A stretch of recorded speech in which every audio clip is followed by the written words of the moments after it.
محرم کو دسترخوان وسیع کرنا، یہ بڑا دلچسپ سوال ہے، اس میں میرا خیال ہے سب کو بہت زیادہ دلچسپی ہوگی۔ 10 محرم کے دن دسترخوان وسیع کرنے کی کیا فضیلت ہے، جبکہ 10 محرم کو روزہ رکھا جاتا ہے، 10 دن میں کچھ کھاتے پیتے نہیں اور افطار کے وقت 11 محرم شروع ہو جاتی ہے، تو اس حدیث پر کس طرح عمل کیا جائے گا؟ عائشہ صاحبہ نے کراچی سے پوچھا ہے۔ اچھا، بعض لوگ یہ بھی کرتے ہیں، یہ کسی نے سوال پوچھا ہے، یہ ہمارے کیمرہ مین نے ہی پوچھا ہے، نبیل بھائی نے، کہ مجھے تو یقین نہیں آ رہا کہ ایسا بھی کرتے ہیں، لیکن یہ بتا رہے ہیں کہ بہت سارے سنی حضرات یہ کرتے ہیں کہ محرم میں امام بارگاہوں میں جا کے منتیں مانتے ہیں اور پھر اگلے سال ان منتوں کو پورا بھی کر رہے ہوتے ہیں جو بھی انہوں نے منتیں مانی ہوتی ہیں۔ تو دیکھیں، یہ بھی حرام اور ناجائز عمل ہے۔ منت کے لیے کوئی دن مہینہ متعین نہیں ہے، جب چاہے جہاں چاہیں منت مان سکتے ہیں۔ اور منت کی حقیقت کیا ہے کہ اس کی ورڈنگ کیا ہے، اس کے لیے کسی جگہ نہیں جانا جائز ہے، بلکہ اس کے یہ کہ جہاں بھی آپ ہیں آپ یہ الفاظ کہہ سکتے ہیں کہ اے اللہ اگر میرا یہ فلاں کام ہو گیا تو میں اتنے پیسے صدقہ کروں گا، اے اللہ اگر میرا یہ فلاں کام ہو گیا تو میں اتنے روزے رکھوں گا، اے اللہ اگر میرا مریض ٹھیک ہو گیا یا میری بیماری ٹھیک ہو گئی تو میں اتنی رکعت نماز پڑھوں گا۔ اس طرح کی منتیں ماننا جائز ہے، اس کے لیے امام بارگاہ یا مسجد یا کسی مزار پہ جانا حرام ہے۔ خوب سمجھ لیں، یہ گھر بیٹھے بیٹھے ہو سکتا ہے، یعنی اس کا کوئی جگہ شریعت نے منت کے لیے متعین نہیں کی ہے۔ اسپیشل اس کام کے لیے آپ مسجد جا رہے ہیں کہ یہ سوچ کے کہ وہاں جا کے منت مانوں گا تو شاید منعقد ہوگی، ایسا نہیں ہے، منت کہیں بھی ہو جاتی ہے۔ ہاں، کوئی مسجد میں نماز کی نیت سے جائے کہ 2 رکعت پڑھ کے اللہ سے دعا مانگوں گا تو ایک الگ بات ہے، اس کے لیے مسجدیں ہیں، تو مزار تو اس کے لیے بھی نہیں ہے، وہ تو وہاں تو بالکل ہی حرام ہے۔ تو اس لیے آپ بدعت کی تائید میں امام بارگاہ جاتے ہیں اور وہاں منتیں مانتے ہیں تو یہ حرام ہے، ناجائز ہے، اس سے منت پوری نہیں ہوگی بلکہ الٹا اللہ کی طرف سے عذاب آ سکتا ہے آپ کے اوپر، کیونکہ اللہ نے جو کام جس طرح سے بتایا اسی طرح سے ہوگا۔ تو منت کا اصل طریقہ کیا ہے کہ عبادت کی نظر، اس کو عربی میں نظر کہتے ہیں، نظر۔ تو قرآن نے کہا ہے کہ یوفون بالنذر ویخافون یوما کان شرہ مستطیرا، ہمارے نیک بندے جب کوئی نظر مانتے ہیں تو اس کو پورا کرتے ہیں، اللہ نے جب کام کر دیا تو وہ نظر پھر آپ پوری کریں۔ تو اس کا طریقہ کیا ہے کہ آپ گھر میں بیٹھیں جہاں بھی ہیں، آپ زبان سے الفاظ دہرا دیں کہ اے اللہ اگر میرے مریض کو شفا مل گئی یا میں ٹھیک ہو گیا یا میں امتحان میں پاس ہو گیا تو میں اتنے پیسے صدقہ کروں گا یا کروں گی، یا اتنی رکعت نماز پڑھوں گا یا پڑھوں گی، یا اتنے روزے رکھوں گا یا رکھوں گی۔ اس طرح کی عبادت کی نظر ہوتی ہے، اس کے علاوہ نہیں ہوتی۔ بعض لوگ یہ نظریں مان رہے ہوتے ہیں کہ میرا یہ کام ہو گیا تو داتا دربار پہ اتنی دیگیں چڑھاؤں گا، یہ نظر پوری کرنا بھی حرام ہے، کام ہو بھی جائے تو دیگیں چڑھانا جائز نہیں ہے۔ بعض لوگ یہ کہہ رہے ہوتے ہیں کہ یہ کام ہو گیا تو امام حسین کے نام کی یا غوث اعظم کی نام کی اتنی دیگیں نکالوں گا، یہ سب غلط چیزیں ہیں۔ صدقے کی نظر ہوتی ہے اللہ تیرے نام پہ میں اتنے غریبوں کو کھانا کھلاؤں گا، یہ نظریں ہوتی ہیں صدقے کی، جو اللہ کے لیے ہوتا ہے صدقہ۔ تو اس میں یہ کہ کھانا کھلانے کی، صدقہ خیرات کی نظر ہو سکتی ہے، اور عبادت کی نظر ہوتی ہے۔ یہ جو مزاروں پہ جانے کی نظر اور فلاں پہ جا پہ چڑھاؤں گا، یوں کروں گا، ایسے کروں گا، یہ جو اوٹ پٹانگ قسم کی نظریں آ رہی ہیں یہ حرام ہے، ناجائز ہیں، اس کی کوئی حیثیت نہیں ہے شریعت میں، ان کو پورا کرنا بھی واجب، نہ صرف یہ کہ واجب نہیں ہے بلکہ جائز ہی نہیں ہے۔ تو گھر بیٹھے بیٹھے جب چاہیں آپ نظر مان سکتے ہیں، زبان سے کہیں گے تو نظر ہوگی، دل میں نہیں ہوتی، لیکن شریعت نے منت ماننے کو بہرحال پسند نہیں کیا ہے۔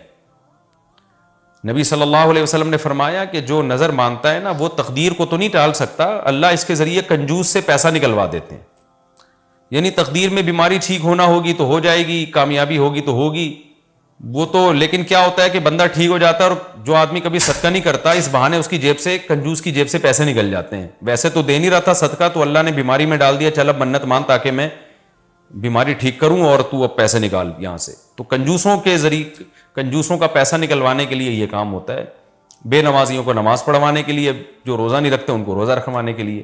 تو اس حدیث سے پتہ چلتا ہے کہ منت اور نظر کو جائز ہے لیکن پسند نہیں کیا گیا۔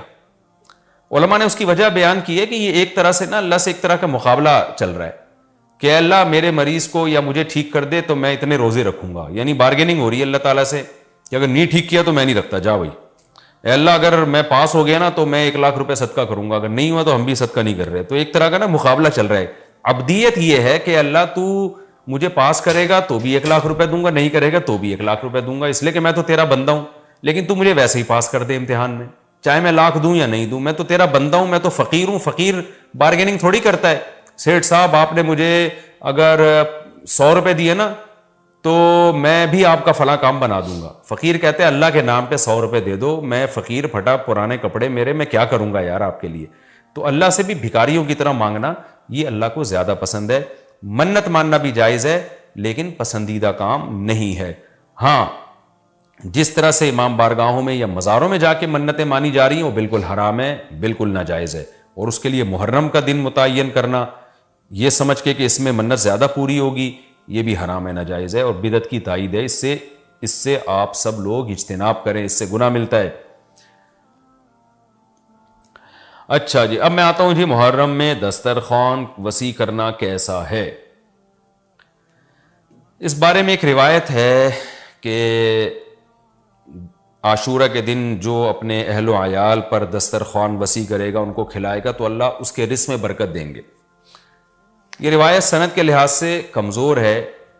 بعض علماء کی رائے یہ ہے کہ اگرچہ کمزور روایت ہے مگر فضائل میں چلتی ہے, تو کوئی اچھی نیت سے دسترخوان وسیع کر دے. وسیع کر رہا ہے نا, کوئی یتیم کے منہ سے نوالا تو نہیں چھین رہا نا, کھلا ہی رہا ہے. تو اگر کوئی گھر والوں پہ اس دن اچھا کھلا دے گا تو اس میں کیا حرج ہے. بعض علماء کی یہ رائے ہے, وہ بھی اصحاب علم ہے. لیکن بندہ ایک کو ہمیشہ سے ایک اشکال رہا ہے کہ جب ایک بالکل بے غبار صحیح حدیث ہمارے سامنے موجود ہے تو اس کے مقابلے میں ایسی کمزور روایت کو ہم کس بیس پہ ترجیح دے سکتے ہیں. ہمارے سامنے جو بے غبار اور بالکل مستند حدیث ہے جس کی سند پہ کوئی کلام نہیں ہے, وہ ہے روزہ. عاشورہ کے دن روزہ رکھنا چاہیے. روزہ اور دسترخوان آپس میں جمع نہیں ہو سکتے. یعنی عاشورہ کے دن جب آپ دسترخوان وسیع کریں گے تو روزہ کیسے رکھیں گے. تو بعض لوگوں نے یہ تعویل کی ہے کہ افطاری میں کر لیں آپ. تو افطاری میں تو 10 تاریخ نہیں رہے گی نا, 11 شروع ہو جائے گی, وہ تو 11 محرم ہو جائے گی. بعض لوگوں نے یہ کہا کہ جی 9 محرم کو جب سورج غروب ہو تو عاشورہ کی رات کو دسترخوان وسیع کر لیں. تو حدیث کے ظاہر سے تو عاشورہ کا دن معلوم ہوتا ہے کہ جب عاشورہ والا دن شروع ہو چکا ہو, یعنی صبح صادق کے بعد. یعنی حدیث میں تکلفات کرنے پڑ رہے ہیں, اس کی تعویلات کرنی پڑ رہی ہیں. تو اس بارے میں علامہ ابن تیمیہ رحمہ اللہ کی رائے ہمیں بہت صحیح معلوم ہوتی ہے. انہوں نے یہ لکھا ہے کہ اصل میں ہوا یہ تھا کہ جب شیعہ حضرات نے عاشورہ کے دن کو منحوس سمجھنا شروع کر دیا کہ یہ منحوس دن ہے اور اس میں غم کا دن ہے, تو بعض سنیوں نے ان کے مخالفت میں نا اس کو خوشی کا دن منانا شروع کر دیا. یعنی ہوتا ہے نا, آپ کسی کی مخالفت میں حد سے تجاوز کرتے ہیں, تو انہوں نے خوشی کے دن کے لیے اس میں کھانے پینے کی روایتیں گھڑ لی, کھاؤ پیو کھلاؤ پلاؤ, تاکہ بالکل ان کی مخالفت ہو. تو حقیقت یہی معلوم ہوتا ہے کہ چونکہ صحیح حدیث میں روزے کا تذکرہ ملتا ہے اور روزہ اور کھلانا پلانا جمع نہیں ہو سکتے. اگر یہ جو دوسری عاشورہ کے میں کھانا کھلانے والی حدیث بھی بالکل بے غبار اور مستند ہوتی نا, تو ہم دونوں کو جمع کر کے تعویلات کر لیتے کہ جی افطار میں کھلا دو اور سارا دن روزہ رکھو, یا نابالغ بچوں کو دن میں کھلا دو اور بڑوں کو روزہ رکھوا دو. تو ہم تعویلات کرتے اگر یہ اسی ٹکر کی حدیث ہوتی. لیکن یہ کمزور حدیث ہے, تو اس کو اتنی صحیح مستند روایت کے مقابلے میں ہم کیسے لا سکتے ہیں.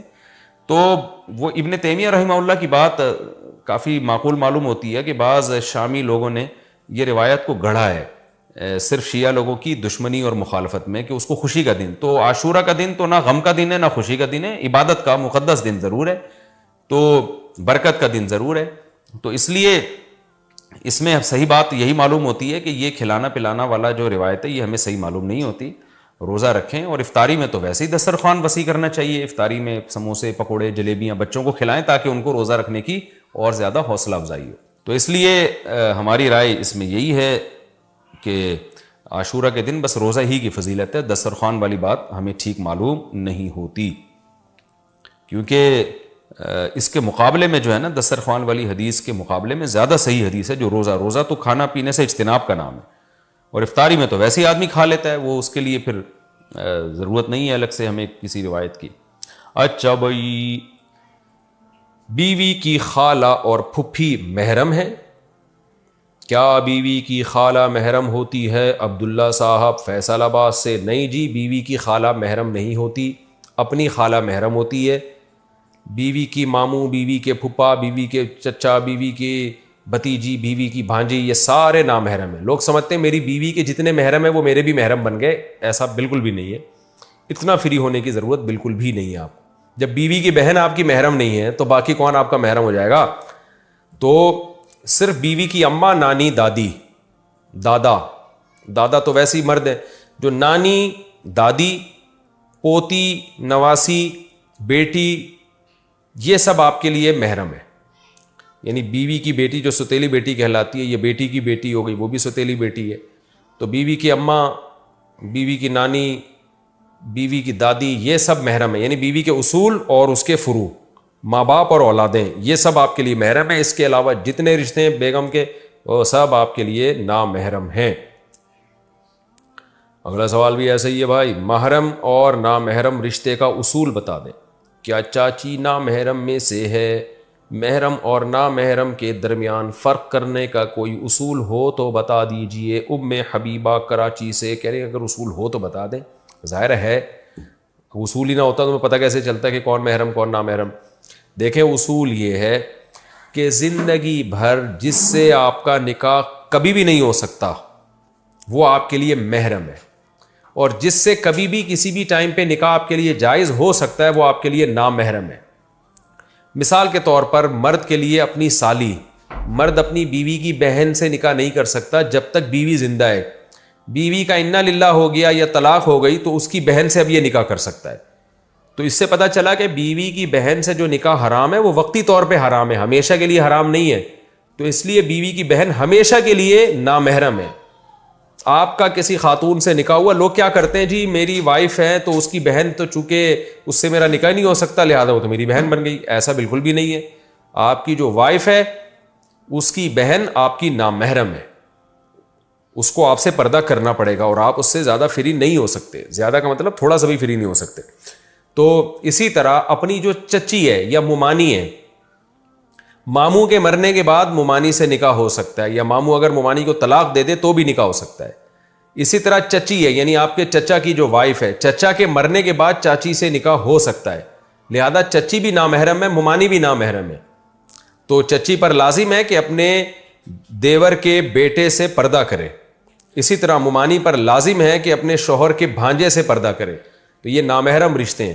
ہاں اگر چچی عمر میں زیادہ ہے یا ممانی عمر میں زیادہ ہے تو پھر چہرے کے پردے کی گنجائش ہے کہ چہرے کا پردہ نہ کرے وہ.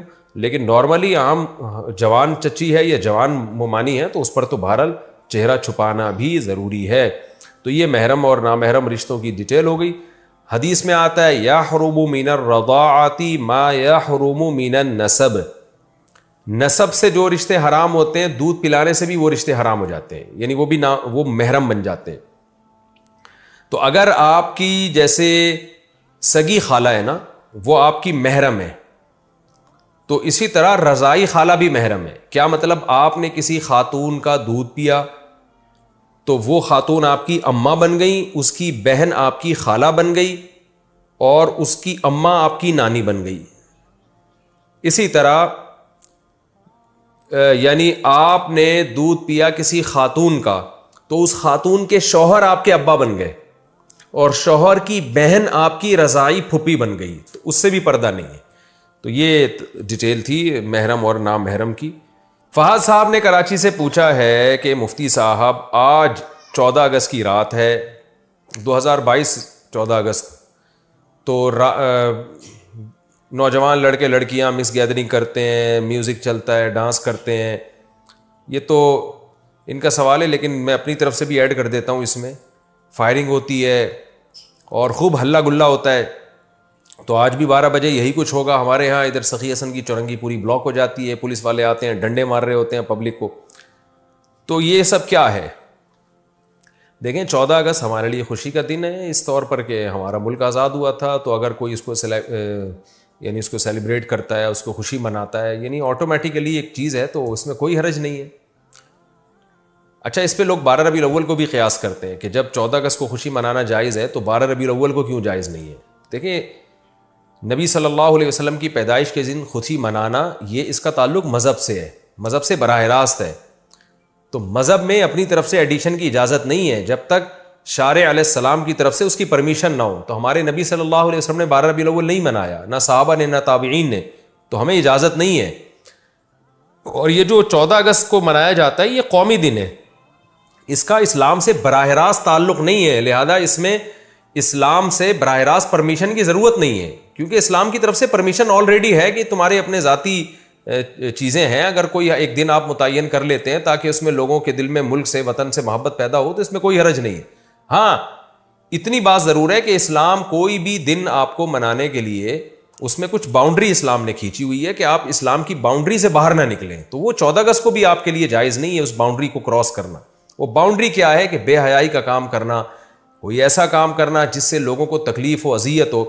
اب آپ دیکھیں روڈ جب بلاک ہوتے ہیں، ایمبولینس میں مریض جا رہے ہوتے ہیں، ان کے ساتھ مسائل ہوتے ہیں، موتیں واقع ہو جاتی ہیں۔ کراچی کے حالات پہلے ہی ایک تباہ کن ہے، اوپر سے آپ روڈ بلاک کرنا شروع کر دیں، پھر لڑکے لڑکیاں، جوان لڑکے لڑکیوں کو اپنی ٹھڑک پوری کرنے کا بھی موقع مل جاتا ہے۔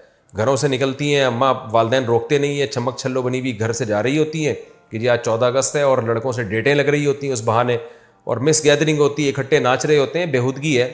پاکستان اسلام کے نام پہ بنا تھا، اور اس میں جو جانیں دی گئی ہیں، خون بہایا گیا، وہ اسلام کے دفاع کے لیے کہ ایک اسلام کا قلعہ ہوگا۔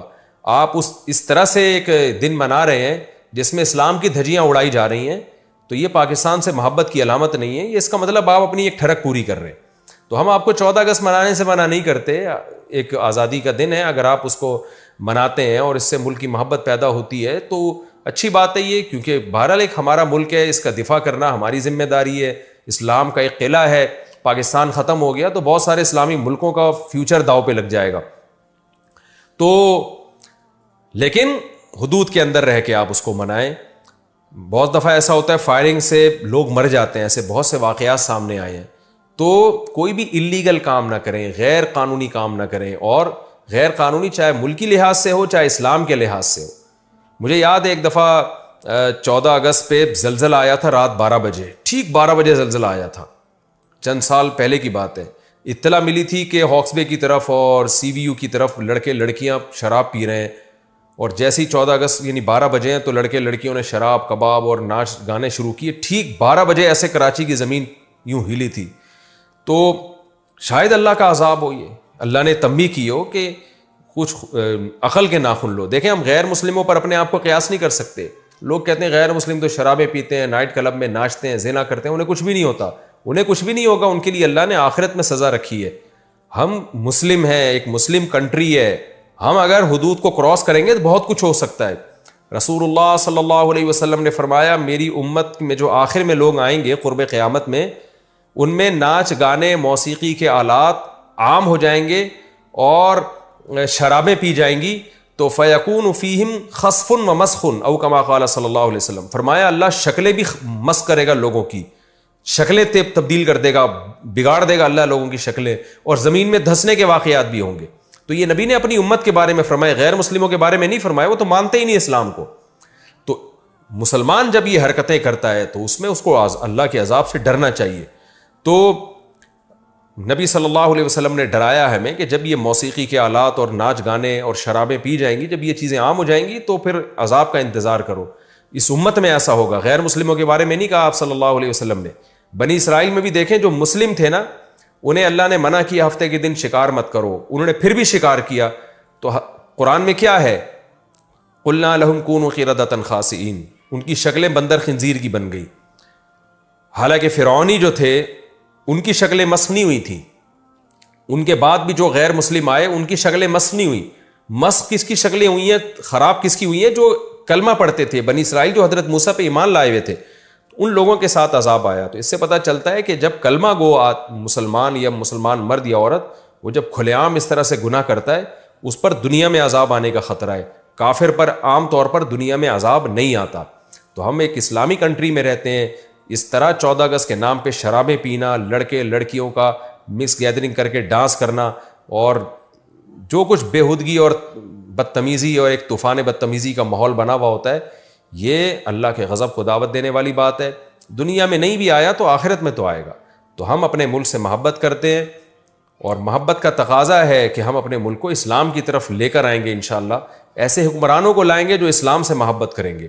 تو آپ 14 اگست کو اس طرح سے ہرگز نہ منائیں کہ پاکستان کا اسلامی تشخص مجروح ہونا شروع ہو جائے، ہندو مذاق اڑائے کہ یہ دیکھو یہ اسلام کے نام پہ ملک بنا تھا، ہم میں اور ان میں کوئی فرق نہیں ہے، ہم سے اچھا ڈانس یہ کر لیتے ہیں 14 اگست کو، ہندو ہی ہمیں یہ تانا نہ دے، تو ہم سے زیادہ کپڑے ان کے اترنا شروع ہو گئے ان کی عورتوں کے جسم سے۔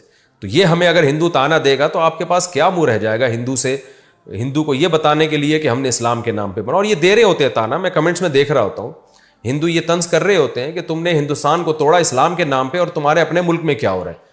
تو یہ ہماری بین الاقوامی ذلت بھی ہے, اللہ کی نظر میں بھی ہم ذلیل و رسوا ہوں گے. تو اس لیے آپ 14 اگست ضرور منائیں, لیکن ان حدود کے اندر اپنے کلچر کو دیکھتے ہوئے, اسلام کو دیکھتے ہوئے, اور اس بات سے بچتے ہوئے کہ کہیں اللہ کا قہر اور غضب ہم پہ نہ آ جائے.